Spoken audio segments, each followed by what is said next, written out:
Isebe lemisebenzi yoluntu lithi zange lixelelwe ukuba inkqubo yokucima umlilo ibingasahlolwa.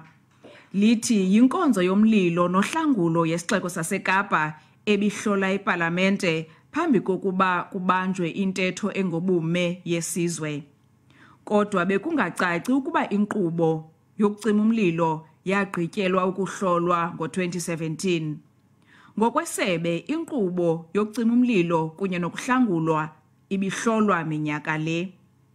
These inspection reports are provided to identify and address deficiencies before the event could take place.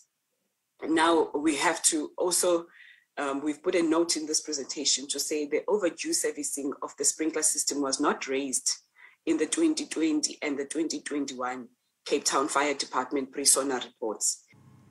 Isebe likwathi into yokuba isakhiwo sePhalamende singabina insurance ihambelana nemithetho yelilizwe.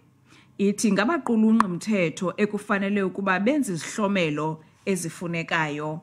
Let us also understand that this is not only a South African issue. Countries across the world apply this rule. Of course, based on the economies of scale. And therefore, as we engage in that discussion, let us not make it as if there has been wrongdoing on the part of the Department of Public Works. Kusenjalo, iPhalamende inqinile ukuba inkonzo yayo yokhuseleko yayingaphangelanga ngomhla wesiganeko. Ithi indlela abasebenza ngayo yatshintshwa emva kokuqhambuka kwesifo iCovid-19, abaphangela ngeempelaveki nangeentsuku zeholide. Then the role of the South African police is, as a national key point, they are charged to control access into the perimeter. They are supposed to be patrolling and monitoring the cameras that are around the whole of Parliament.